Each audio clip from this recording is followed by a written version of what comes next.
welcome to Fast Talk, your source for the science of endurance performance. I'm your host, Dr. Griffin McMath, here with Robert Pickles and Trevor Connor. This fall on Fast Talk, we've been focused on nutrition. This episode is our third in a row talking about how our diet impacts our performance, our health, and our mindset. But perhaps nowhere does diet have a more profound impact than on the microflora of our gut, also known as the microbiome. 70 to 80% of our immune system lives within the gut, one of many examples to show just how big an impact the microbiome has in our bodies. The composition of our microflora is constantly changing, and in recent decades, researchers have discovered that the composition can impact everything from our brain to our immune system, and even our mood and how well our muscles adapt. Everything is connected to the gut. And the thing we have influence over that has the biggest impact on whether we have a healthy, balanced microbiome is our diet. Here to tell us about this very important system today is Julie Ann Davey. Julie is a nurse practitioner with over 25 years of experience in healthcare. She earned her graduate degree from Emory University, where she now holds a faculty position educating future nurse practitioners. Julie is also a certified functional medicine practitioner and is currently enrolled in the lifestyle medicine doctoral program at FSU. Julie owns a consulting practice helping clients get to the root cause of their symptoms through innovative clinical testing, where she takes a holistic approach to healing any issues uncovered. Julie also teaches a boot camp with Rupa University on gut health and the GI map test. In addition, she has a mentorship program for practitioners interested in learning more about gut health, advanced stool testing, and growing and scaling their practice. Education, whether it's practitioners or patients, is Julie's ultimate passion. Julie is going to talk to us about what the microbiome is, the many ways it impacts our bodies. You'll be shocked how many symptoms can be traced back to the gut, how carbohydrates, fat, and protein impact the bacteria in our gut, and especially important for this audience, how that goes on to affect our performance and recovery. We'll touch on how the microbiome can protect against intestinal permeability and protect immune function, and then finish with Julie's suggestions on how to improve our microflora composition. Joining Julie, we'll hear from Dr. Mickey Williden, host of the Wikipedia podcast on nutrition, health, and longevity, and Dr. Paul Larson, the owner of Athletica.ai and a highly respected researcher who has published many studies on sports nutrition. So bust out your prebiotics and your probiotics, and let's make you fast.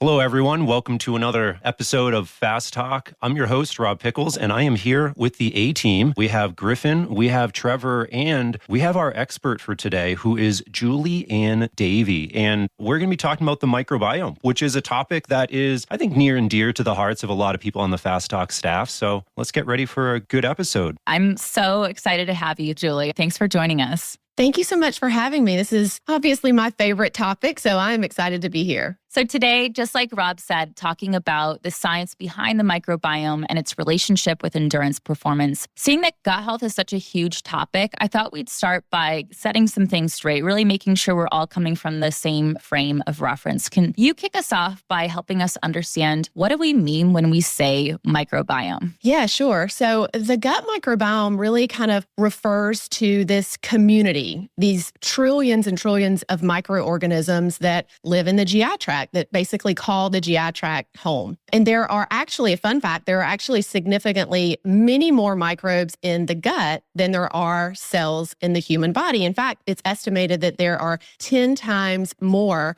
microbial cells than human cells. So that's really all we mean when we say gut microbiome. It's all of these organisms that live in our gastrointestinal tract. So just from the quantity that you're talking about here, obviously this is a very large topic, but why is this so important? And why are people so more interested in it today than even a decade ago? Yeah, great question. So you probably have heard that our gut is kind of connected to everything, every system in the body, every organ. And you've also probably heard the statement that all disease begins in the gut. And so that's kind of through research over the years, that's kind of really what we're finding out, that everything sort of at a foundational level or at a root level kind of comes back to the gut. So it is really important to look at the gut microbiome to kind of understand what's going on underneath the surface. And that can really give us a lot of answers. But this microbiome, as we were mentioning, is again composed of trillions of organisms. These are things like bacteria, viruses, fungi, parasites. And it's extremely important to have a diverse mix, so to speak, of organisms in the gut. That leads to health and wellness. And when we don't have a good balance, that leads to something that's often referred to as dysbiosis, and that can lead to a host of chronic conditions. So something I just want to pipe in with quickly, because this was kind of an eye-opener for me. One of my thesis advisors, she was studying rice and beans, but particularly their impact on the microbiome. And so she was doing microbiomic studies. And I remember going into one of her group meetings, and they had on the wall this big chart of an analysis of all the bacteria from a particular study. And this piece of paper was probably 6 feet wide with all these tiny little colored boxes all over it. And there were just thousands and thousands and thousands of different colored boxes to show the impact of this particular dietary intervention that they were doing on the gut microbiome. And what caught my attention is, oh my God, this is complex. We're not talking just a couple types of bacteria. This is something that fills a wall with tiny, tiny little boxes, which makes it I have to believe, very, very hard to really fully grasp the impact that diet and other things have on this system.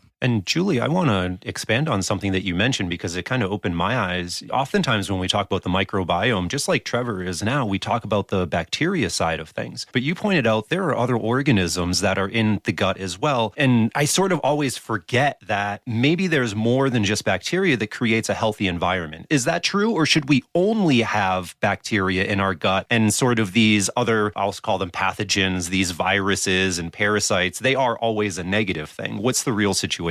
Yeah, that's a great question. I don't think they're always a negative thing. It's really just all about balance. So I'll give you kind of an example. I work with patients day in and day out on their gut health. I do a lot of comprehensive stool testing, and often we'll have a stool test that we're looking at together. I'm looking at with a patient. And let's say we're looking at their commensals, which are their good bacteria, and they're overgrown and, their levels are high. And so they'll ask me, well, isn't that a good thing? These levels of good bacteria, they're high. That must be a positive thing. And so I'm always explaining, actually, that's not the case. We want this really, good, healthy balance. We don't want them to be too low and we don't want them to be overgrown. So that's kind of one example of what you're referring to. But then also there are certain bacteria that we call opportunistic bacteria. Now, these are in everyone's system, they're in our bodies, but again, we want to keep them sort of at lower levels. And when there is an opportunity that is right for them to get overgrown, maybe it's, let's say someone doesn't have enough stomach acid and their stomach acid is low, and that allows for these bacteria and other microbes to get overgrown, then that's not a healthy thing. But they're part of the ecosystem, they're part of the balance. So it doesn't mean that just because we have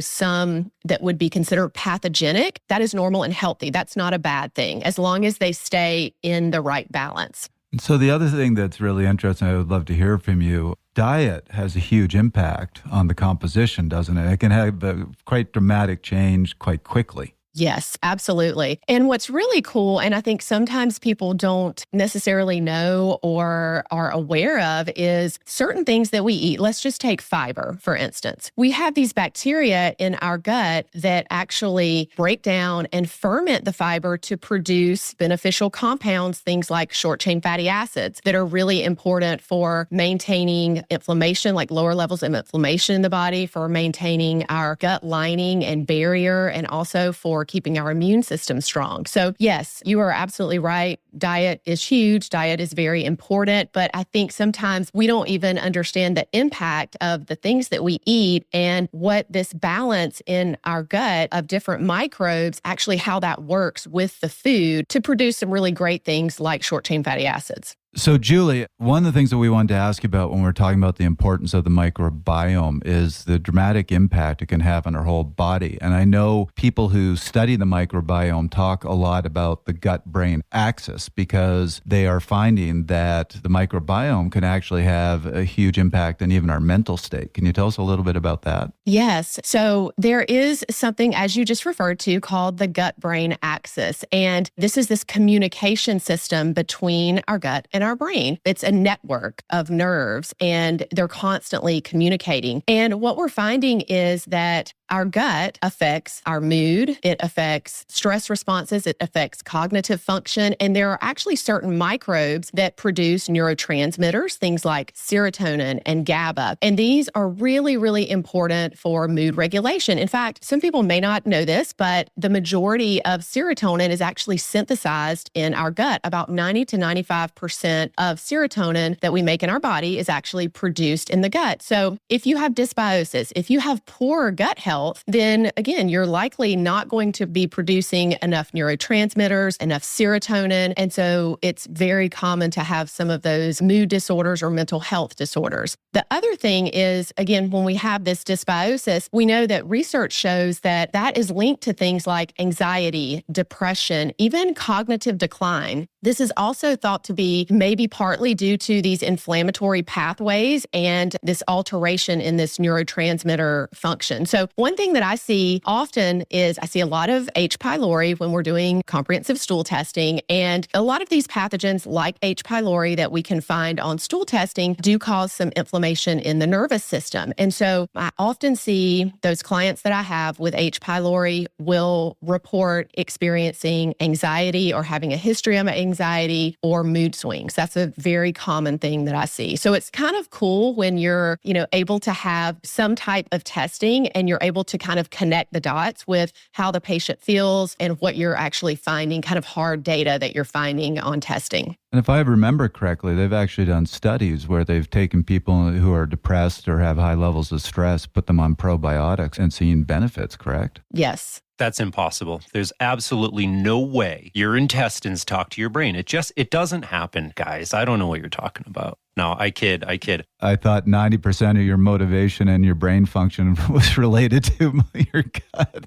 90% of my motivation when I'm riding is what am I going to eat when I get back? So in that aspect, yes, there's a huge connection. We can't understate the importance of the gut-brain axis. Here to talk more about that is Dr. Paul Larson.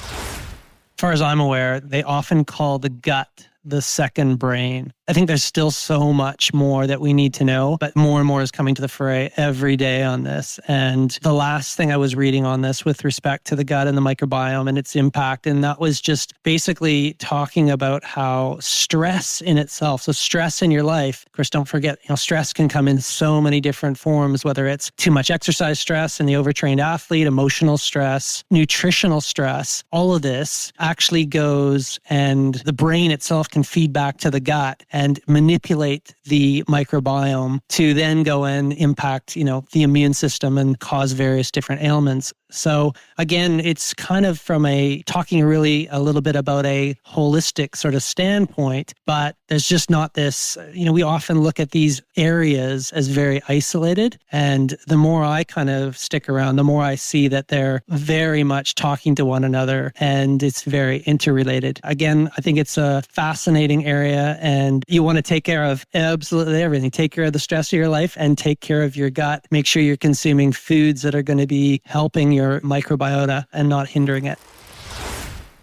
Julie, I'd love to hear you touch on testing before there's a problem to make sure that things are in a good place and maybe make some good modifications. And then also testing after there's a problem, right? And I think that I kind of look at this almost like I do my lawn, which if you look at my lawn, it's really not that nice, right? But if you have nice, green, healthy grass that's well fertilized, well watered, well maintained, and it's a very strong ecosystem, then it helps block out weeds and other things that could be growing in there that are undesirable, so to say. And I'm sure that the gut microbiome is exactly the same. Yes, great illustration there. So I always tell people there is really, if we're looking at testing and we're talking about comprehensive stool testing to get sort of a look underneath the surface as to, what's going on, there's really not one person on the planet that would not benefit from that type of testing, right? I often work with people who come in that aren't really having a lot of issues. They just want to optimize their health and wellness. So, more from a preventative standpoint, which is kind of what you're referring to. But the more information we have, let's say, say, then the better we are equipped to create a personalized plan or protocol for someone just to optimize everything. So I think that you can never go wrong doing that. And it's actually recommended with stool testing that you test your microbiome about every 1 to 2 years, even if you're not having any issues, because again, things can creep up. We live in a very toxic world, really. Our environment, some things that we can't really control that do affect our microbiome, there are going to be changes over time. And so when we can get some information and start to head things off before they become a big problem, then that's always beneficial. And then going a little bit deeper into your question around, okay, well, what if it's not preventative? Like, what if someone is having some issues? What might be some things that we would want to test for if you're having, XYZ issues? Well, first, I would say, kind of the obvious. We always think, okay, well, if I'm having a gut issue, I must have some digestive symptoms, right? That is not always the case, but the most common things that we see are constipation, diarrhea, bloating is huge. A lot of people complaining of bloating, gas, reflux, abdominal pain, things like that. So if you're having those type symptoms on a regular basis, not just every now and again, then there's probably something off balance. There probably is something that needs to be addressed that can be optimized. So I would encourage you, if you have any of those issues, to certainly get tested. Now, there are also some, what I just like to call extra GI or extra gut manifestations of an underlying gut issue. And that would be things like, first, just thinking about that gut-brain connection. So if you are having anxiety, depression, mood swings, things like that, then there may be something off balance in your gut. But some other things that people generally don't think about in relation to the gut would be things like skin issues. There is a gut-skin connection, right? Our skin is our largest organ. It's one of the ways that our body tries to detox. So a lot of times when we're having skin breakouts and things are showing up in the skin, our body is sort of like, saying, hey, there's a problem. You need to look a little bit deeper. Something's going on here. So we see that a lot with things like acne, eczema, psoriasis. So if someone's experiencing any of those issues, then there very well may be an underlying gut issue. In fact, I see that a lot in patients with candida overgrowth. A lot of times that manifests in the skin. And then just to kind of keep going with like some other things that someone may experience that's pointing back to the gut, things like fatigue, brain fog, lack of focus, even things with our joints, joint pain. I do see often joint pain from either inflammation. Some of these bacteria that can get overgrown cause a lot of inflammation, as do parasites. Often I see joint pain with parasites. It could even be something like maybe someone has anemia and they're not sure why they're anemic. Just giving you an example, some parasites feed on red blood cells and that can cause anemia. Also, you can have low iron levels with that bacteria I mentioned called H. pylori. A weakened immune system, maybe someone's getting sick a lot. About 70 to 80% of our immune system is sort of housed or lives in our gut lining. Another thing that I see is hormone imbalances, especially with females. Their hormones, they're having all of these hormonal symptoms. Things seem to be out of balance. Often that points to a gut issue. And then lastly, I would say weight. So someone who's having difficulty losing weight, we know that studies show that dysbiosis plays a major role in weight gain, as does this low-level inflammation. And so I know that was a lot of things to take in, but if you are experiencing any of those symptoms or issues that I mentioned, you may very well have an underlying gut issue. So I would encourage you to, explore that a little bit further. And I know we need to move over to the impact of the microbiome on exercise and performance. But before we go there, just one last question I wanted to ask you, because I remember working with my old advisor, and this was Dr. Elizabeth Ryan up at Colorado State University. Something she used to bring up is probiotics. If anybody's listening to this and going, damn, I really need to do something about the bacteria in my gut, something Dr. Ryan always said to us is the issue with probiotics is your gut bacteria composition can change quite dramatically in 24 hours. So you can sort of manage it with probiotics, but you have to take a lot every single day, which gets very expensive. And she used to say, ultimately, if you care about the health of your gut microbiota, you have to handle it with dietary changes. What's your feeling about that? Yeah, absolutely. I actually just had a similar comment or question come up in my mentorship group. The question was, if we give probiotics and, we sort of make some headway with repopulating the gut with some beneficial bacteria, if we withdraw those probiotics, is the gut going to go right back to kind of where it was? And I thought that was a great question because probiotics are great and they're needed, right? We want to have healthy levels of these beneficial bacteria. But sometimes I do think we can get into this thought process that, I can just take probiotics and everything's great. And you're right, it can become expensive. It's something that, if you don't modify anything else, yes, you're going to probably, if you want that benefit, have to continue to take them long term. But what I want to point out is one of the most important things there is to really work on the terrain. So if we don't work on sort of the terrain of the gut, then it doesn't really matter how many probiotics you give. They're only going to be good for the time that you're giving them. So what I mean by that is, let's work on the gut lining. Let's work on how much fiber are you taking in? What are your inflammation levels in the body like? Because if you have a lot of inflammation and you're not, feeding those good microbes with things like fiber and polyphenols, then you're not going to have a good diversity and good levels of these probiotics or healthy bacterial strains. So hopefully that made sense.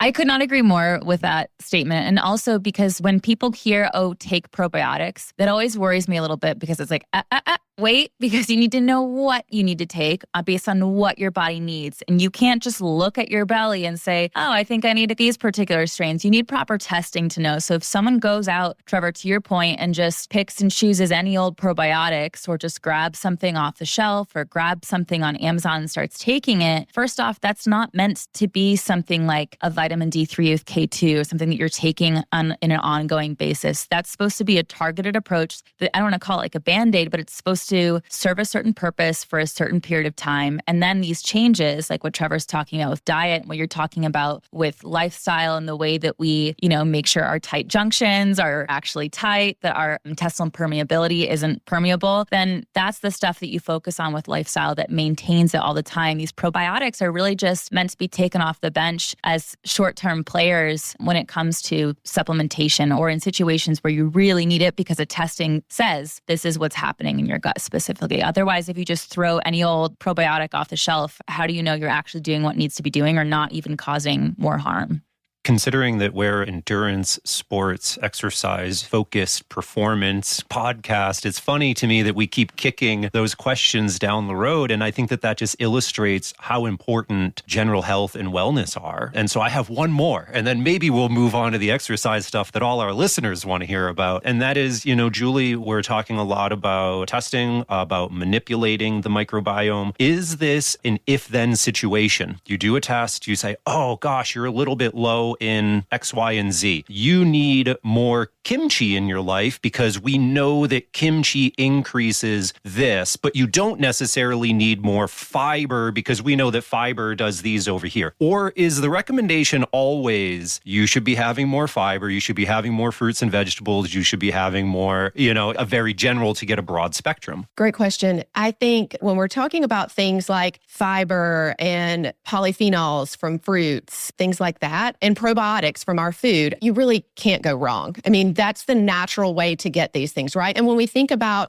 supplementing, that's just like the name. It's for supplementation, to supplement a healthy diet. It's not, these supplements, even like probiotics, aren't necessarily meant to be taken in place of. It's to add to an already healthy diet. So fiber, probiotics in the diet, polyphenols, those are going to be healthy for generally most everyone. Now, where, the personalization comes in is when you're able to get testing like a comprehensive stool test, and you can say, I may have someone who has commensals, meaning good bacteria, that are overgrown, and we don't even give any probiotics initially. So it's all about kind of taking the whole picture into account when we can kind of look beneath the surface and then make that personalized protocol and approach for that patient. So hopefully that answered your question.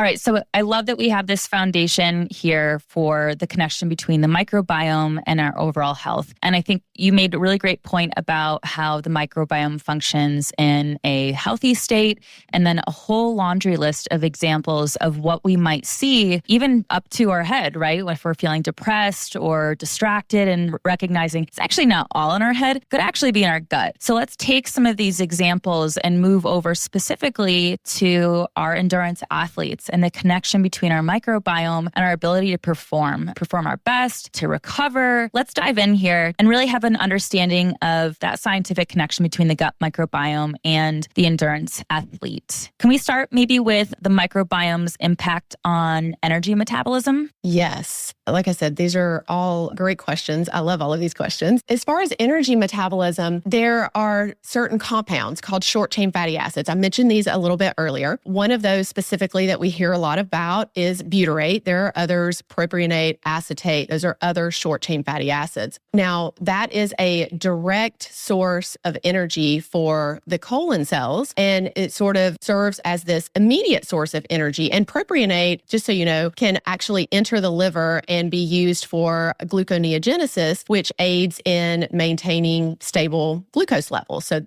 that can be really helpful there. But also, short-chain fatty acids help to influence the release of hormones that regulate our appetite and our energy balance, things like GLP-1, which we hear a lot about nowadays. But this, helps with supporting efficient energy use and also preventing unnecessary energy storage as fat. Also, enhanced fat oxidation. So short-chain fatty acids are thought to improve fat oxidation, which, provides more of a sustained source of energy, especially during exercise. And so that can be particularly helpful and advantageous for endurance athletes. But that's really sort of in a nutshell how the microbiome impacts energy metabolism. So something I found interesting, very excited to hear your response to all this, because I'm just basing this on 2 studies I read that I will put in the show notes because they were really fascinating studies on the microbiome and its impact on exercise. But both these studies talked about the fact that short-chain fatty acids, anybody listening is going, well, that's fatty acids, but they actually have a big impact on our ability to use glucose, on our ability to form glycogen. So it's a fatty acid, but it has impacts on our glucose metabolism. And what I found interesting in both studies that I hope you can talk more to is they showed that athletes often move towards a very high simple carbohydrate diet that's low on fiber because fiber can affect their digestion, give them some digestive issues. But the problem is just eating simple carbohydrates and avoiding the non-digestible carbohydrates seems to impact the ability to form short-chain fatty acids. So do we have this correct? And what's your thoughts on this? Yes, you are absolutely correct. And I do see this a lot in, as you just mentioned, avoiding fiber because it can cause some digestive issues, maybe some digestive upset. But it is so important because these bacteria ferment the fiber that we eat to produce these short-chain fatty acids. So super, super important. And I would say, to someone who is really shying away from that, try and just start to incorporate some fiber extremely, extremely slowly and let your body sort of get used to that and adapt to that and sort of, try and work your way up a bit. That to me is the best, safest, easiest way to do that because it is extremely important. This fiber, plays that really crucial role in ultimately those short-chain fatty acids being formed. Right. And I think at this point, for endurance performance, we pretty much know that taking in more calories is probably going to improve performance. And like Trevor said, it's very easy to default to a carbohydrate beverage or a gel, something that's known and measured. Oh, I have my exact 60 grams of carbohydrate right here, right? The company did the math for me. I just got to rip open this package and eat it. But we know that that is not the best fueling strategy for everyone. And in fact, it's probably not a healthy strategy for anybody out there. And so this is a way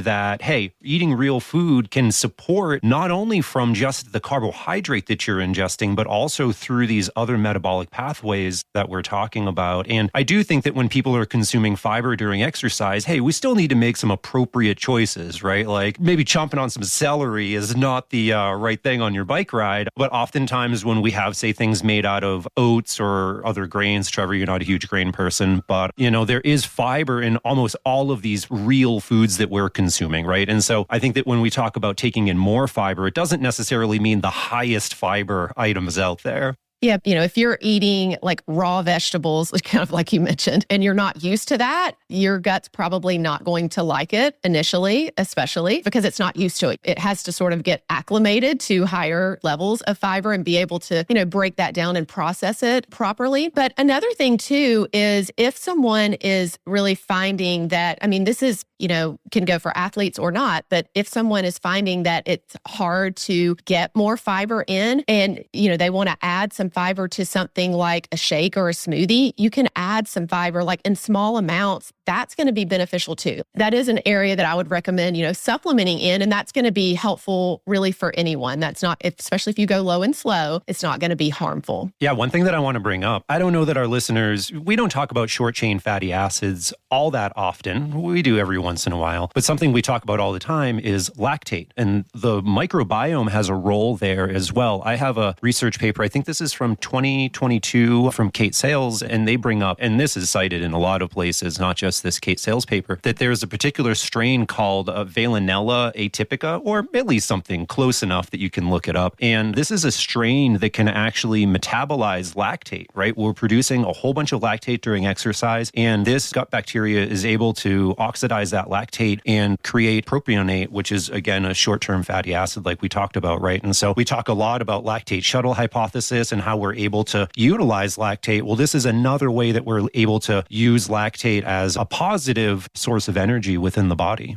Oh, Rob, is it Veillonella? Sure is. Now I see again. All I could start thinking of was like Villanova, like the school. Villanova, yeah. They got some good bacteria down there. Yeah, no, I do know what strain you're talking about now. Okay, yeah. There is a study about how the higher abundancy of that and two other strains do benefit the athlete, especially when it comes to production of metabolites, maintenance of the intestinal barrier, even the immune system and energy utilization. So that's fantastic. Yeah, there was a study I saw that they had isolated a particular strain from an Olympic weightlifter. And if you think about that, they probably isolated this strain from their feces. I'll just leave it there. Ew. At this point in the conversation, Julie had to go teach a class before we were able to get to the effects of proteins and fat in the microbiome. So Trevor and I continued the conversation. And full disclosure, fully recognized, Julie is the expert here. I only play one on TV, but I'm going to give some of the research. So, yeah, we talked about the impact of different carbohydrates, particularly non-digestible carbohydrates like fiber, on the microbiome. But I think for athletes, we need to talk a little bit about protein and fat because there were some really interesting things in the research there. Absolutely. And I think because there's so much emphasis on protein for endurance athletes, it's almost like that has to almost be one of the biggest parts of the conversation. And with so many people prioritizing sometimes an inappropriate ratio with a priority on higher protein, that sometimes becomes so out of balance that it leads to a lot of GI upset. And, one of the signs people experience with that is a lot of gas. So I do think this is a really important subtopic for us to dive into. Well, it is important because athletes are going to consume more protein. And what they show is when you are consuming high levels of protein, about 10% is going to ferment in your gut. And as you said, that can lead to GI issues. That can also have a negative impact on the microbiome. So I'm just going to share at a high level some of the things that I saw in the research. One was the types of protein are really important. And the biggest negative impacts you saw were from supplements. So powdered forms of protein. There was a lot of research on soy protein that showed really negative impacts on the gut microbiome. Also casein and whey, which comes from dairy, where they showed that when you are eating whole food forms of protein, you don't see nearly the same sort of negative impacts. The other thing, and surprise, surprise, when you consume the protein with fiber, you really see most of those negative impacts go away. So another case for fiber is really important for the health of the gut microbiome. But another thing that they've been showing in the research is a connection. Not only is there a connection between the gut and the brain, there's a connection between the gut and our muscles. And the microbiome actually influences our muscles' anabolic ability. When the muscles are damaged, their ability to repair and actually come back stronger and bigger. I think, Trevor, too, when you talk about these powdered protein supplements, so many people react to whey protein more than people understand that they're getting this GI upset, not realizing it's actually the whey protein. And then a lot of these formulations, I mean, they've improved, in 2024,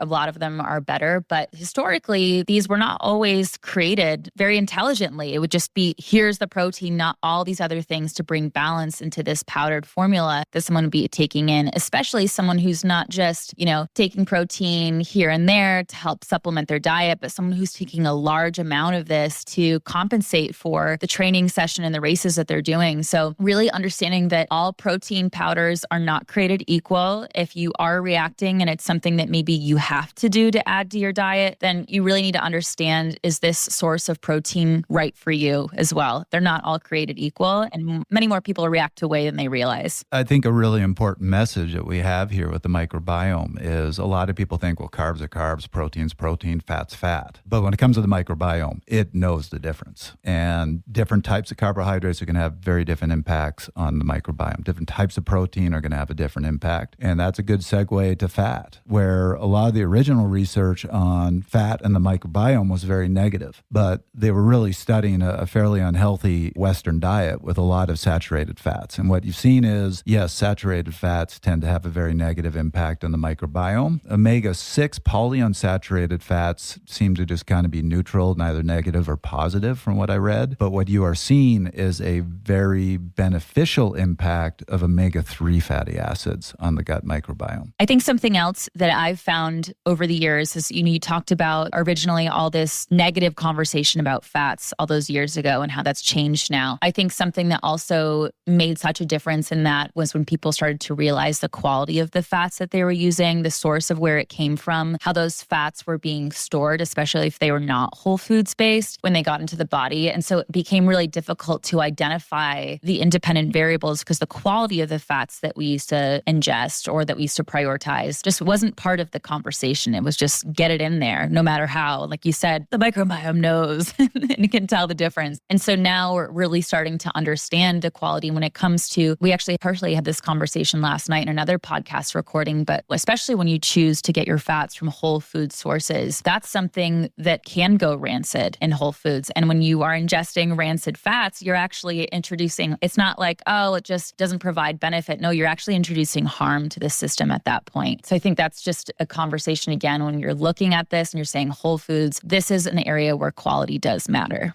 And the last thing I want to bring up, and Griffin, you can decide later whether you want to keep this in the episode or not. I always look at things from an evolutionary biology standpoint. And there's been some recent research pointing out the fact that in ancient times and hunter-gatherer times, we didn't have refrigeration. You couldn't just go to the store and buy something fresh. If you had a hunt and the next few days of hunting or gathering or whatever are unsuccessful, you're going to be eating some foods that aren't fully fresh anymore, that have started to ferment, which is a nice way of saying starting to go a little rancid. So they were eating a lot of fermented foods. And there is a belief, and I'll give you one explanation for this, that having some fermented food in our diet, I'm not saying eat rancid meat, but there are a lot of good fermented foods out there, are really beneficial for our health and for our microflora. And one example here, we're only just recently starting to do the research on the benefits of vitamin K2, which is also called menaquinones. And menaquinones are produced entirely by bacterial fermentation. You can really only get it from eating fermented food.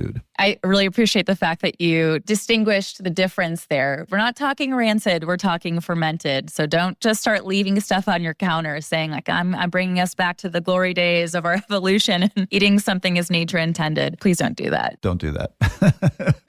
It'll give you a little hint of one that's a little more enjoyable than leaving meat on your counter to rot. Dark chocolate is a fermented food. Trevor, are you saying I can just snack on dark chocolate to improve my microbiome health? Could be. Are you saying that because it's also Halloween today, so we could really, treat ourselves? I am sitting here drinking a cacao beverage with 0 sugar in it.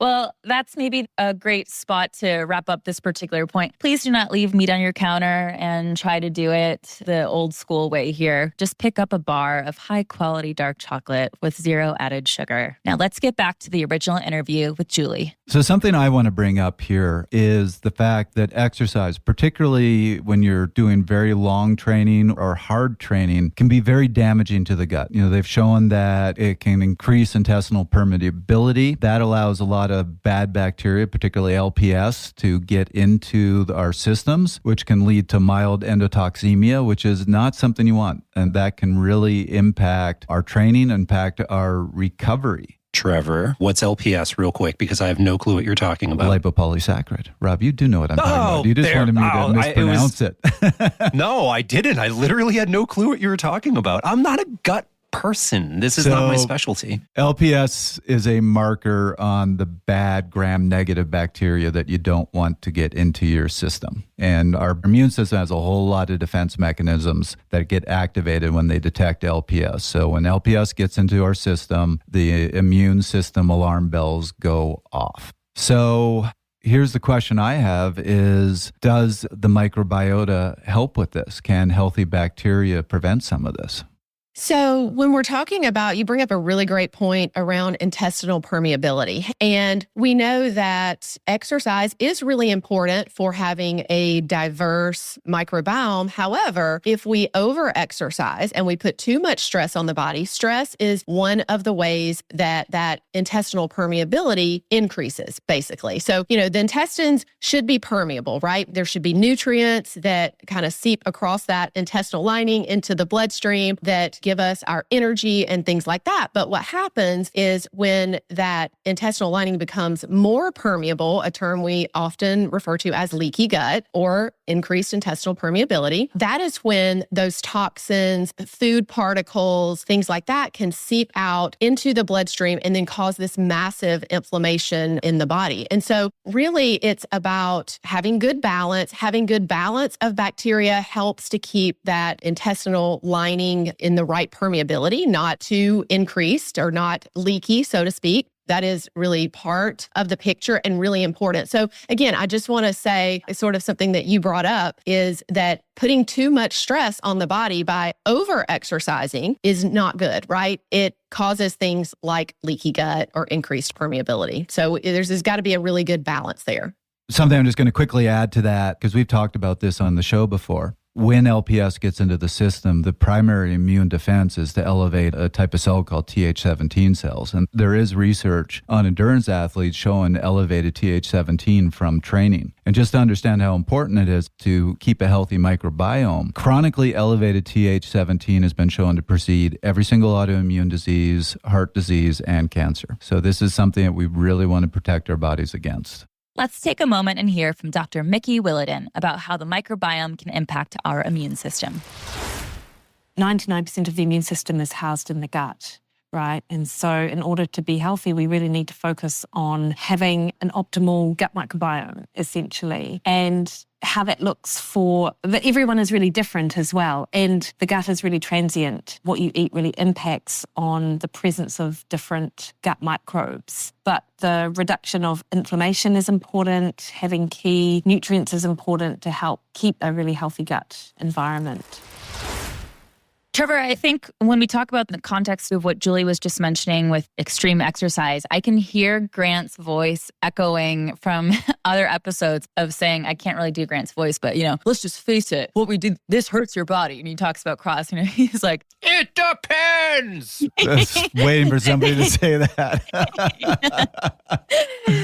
But this is true. And so when we talk about recovery and our microbiome, Julie talks about extreme exercise. Well, let's face it, pretty much most endurance sports, that is extreme exercise. That is extreme stress on the body. We talked about this in recording an episode last night with Dr. Kresge and just the stress of running and what that does to your tight junctions as you run, just that physical, mechanical stress on the body alone, let alone what's happening biochemically or physiologically. And so when we look at those who may be at more risk for overtraining syndrome or injuries or other illnesses that coincide with the experience of an endurance athlete, it becomes even more important to look at having some of these more short-term interventions that are targeted that we talked about earlier, such as probiotics, if you want to take that off the bench and say, okay, it's time for this. But again, knowing which ones you need. There is some really awesome research when it comes to things like overtraining syndrome or these endurance athletes in recovery and talking about a 2-week supplementation process, looking at recovery status, 24 hours, 72 hours, and the impact it has specifically on muscle damage. And so I think overall, this is such a huge topic that we can continue to dive in so many episodes. We'll definitely include this research in the show notes. But one of the reasons we want to say that it's such a huge topic is circling back to the beginning. Julie gave a laundry list of, before we even talk about endurance sports, here are all the different things that could be happening with your body if your microbiome has gone astray. So if you throw in this additional extreme stressor, it acts like a wrench into the washing machine here. And so there's a lot to think about, a lot of different aspects of your recovery specifically that can be improved by intentionally looking into how can I optimize my microbiome and my gut health. So Julie, can you talk a little bit about beneficial strains? I've heard you talk about those a few times, and then not just knowing what they are, but is there a way we can find out, do I have them in my gut and at what ratio? Yes, absolutely. So I know we've talked a little bit throughout the episode about comprehensive stool testing. And so that's really what's going to give you the overall picture of where are these good and commensal bacteria in relation to where are some pathogenic or opportunistic bacteria. But we can certainly see these good, healthy commensal strains. And what's great about that is this helps to personalize, do you need probiotics? And if you do, perhaps what probiotic strains are best for you and for your gut. So the first one that I would say is extremely important is one called Faecalibacterium prausnitzii. And this one is really known for being a big butyrate producer. Now, remember, butyrate is a short-chain fatty acid that helps to reduce inflammation. It helps to support that gut barrier, the integrity of the gut barrier. So this can help with lowering inflammation in recovery. It can help with reducing fatigue in endurance athletes. So really, really important. And one of my colleagues actually explains this particular bacteria when we see it on stool testing and it's not existent, meaning there's none at all, let's say in this person's system or in their gut. That generally means that there is a significant amount of inflammation. And she always describes it as, if there's inflammation at the party, Faecalibacterium won't show up. So that's just kind of like an easy way to remember it. So when I see that one, inflammation is something that I'm,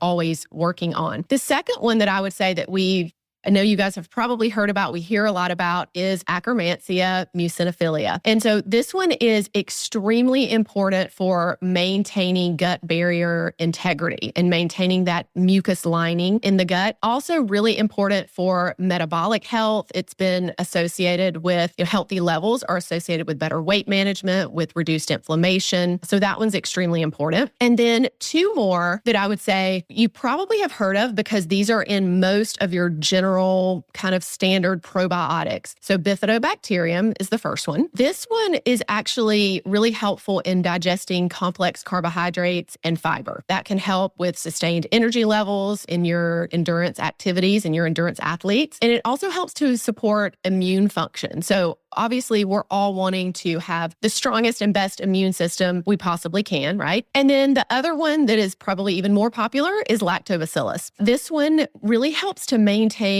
the acidic environment in the gut and helps to prevent overgrowth of these harmful bacteria. And it does actually produce some short-chain fatty acids that helps with nutrient absorption and helps to support the immune system. So I would say those four are probably four that are really important that we can test for, that we can see where are your levels and really help to customize the approach.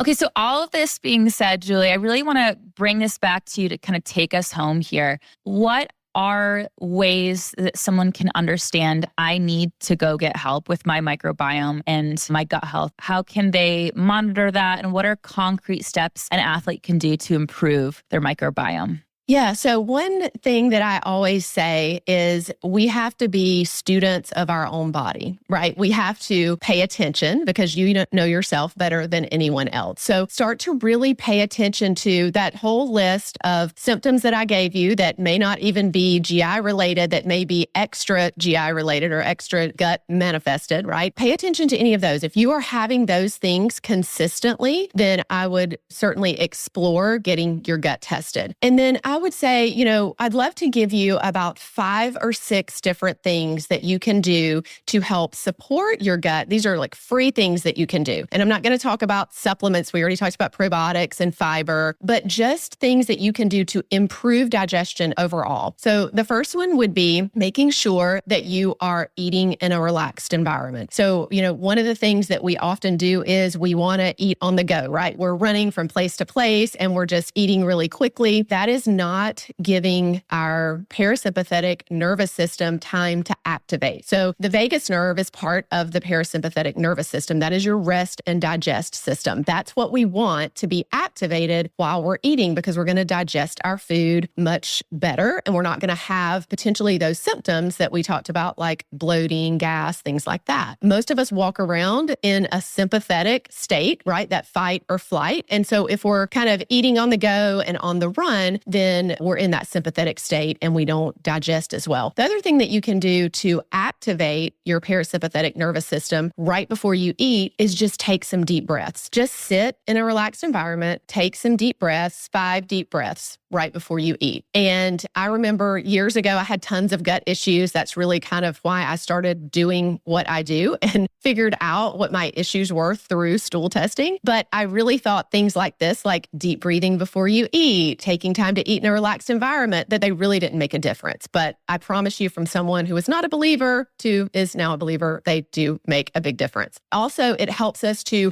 produce more digestive enzymes and stomach acid, which are really important for digesting our food. The other thing that you can do is make sure that you are chewing your food properly, 30 to 40 times each bite, which sounds like a lot. But if you are used to, eating really fast, if you will just put your fork down between each bite, it sort of prompts you and your brain to slow down a little bit and, take those, 30 to 40 chews with each bite. The other thing that can be helpful is avoid drinking a lot of water or liquid with your meal. That can dilute your stomach acid. And this is one of the most common things that I see in my clients is low stomach acid. Low stomach acid can come from different bacteria that you might have overgrown in your digestive tract. It can also come from stress. Stress can cause low stomach acid. And so think about that, because if you don't have enough stomach acid, you're not going to digest your food, especially protein, and you're not going to make enough digestive enzymes to digest your food. So extremely important. So water can kind of dilute that. So you want to make sure you're not having tons and tons of water. The temperature of the liquid that you have can also matter. If you're consuming like ice cold liquids with your meals, that kind of slows down digestion and can solidify some of the oils in your food. So that's something to consider. And then just even if you are feeling digestive issues, take a walk, just a walk, not a run, take a walk after you eat. And that really helps with digestion. So those are just some tips that I wanted to give you that you could do like right now. You could start today and just see if they impact your digestion.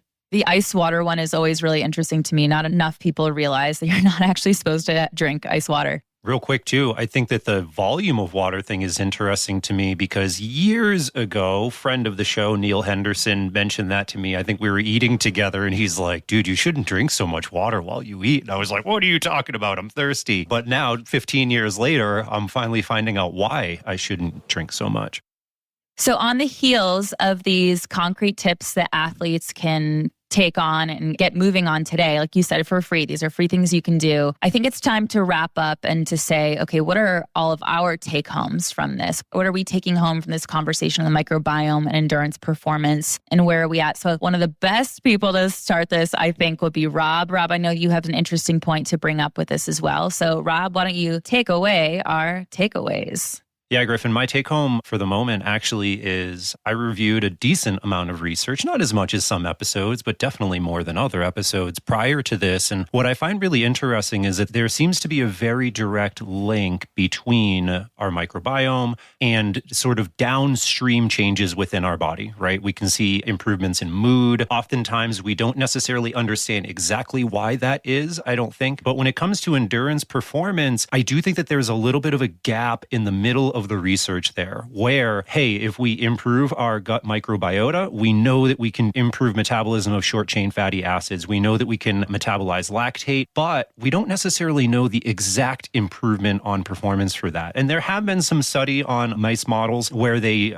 say injected acetate into a mouse and they're like, oh my God, he swims for longer. And so great, there's probably a performance improvement. But before I think that we can say like, hey, improving this is going to increase your performance 2%, I do do think that we just need a little bit more research, and I'm sure that there's something there. I just think our knowledge, like our knowledge of the ocean, we know the ocean is there, but we don't know much about it. And it's the same thing here where let's get some interventional research on human subjects in terms of riding your bike faster. Julie, I'll kick it to you if you have some take-homes for our listeners. Yeah. So I would say the biggest thing to remember and to think about really in all situations is it's all about balance, right? Whether we're talking about how much you exercise and stress you put on your body or the balance in your microbiome, everything is about having the right balance. And remember, again, what I mentioned previously, that we have to be a student of our own body. So really, if you're not paying attention to what's going on and you're just busy all of the time and you're like, I don't know what's what. Start to write things down. Start to pay attention to what you're feeling. How often is this happening? And let that sort of guide you into, do you need to look further? Do you need maybe some comprehensive stool testing? And again, if you're just looking to improve performance, to improve overall wellness, you're not going to be wrong to get tested, to look beneath the surface, and to really get more information to personalize what you're already doing. What I find really interesting about the microbiome is there were years, particularly in sports nutrition, but even in all nutrition, where when we studied our food, it was you ate something, then there were transporters in our gut that absorbed that, and we did a lot of research on the transporters. And once it was in our system, we looked at the impact on our system. And this whole microbiome was kind of something that was skipped over. And what I think we're discovering now is what we have skipped over is huge and answers so many questions that we couldn't answer before. Like Julie, you mentioned there was chronic pain that could never be explained that was related to the microbiome. Another example I'll give of the importance of the microbiome, I get asked all the time, what's the difference between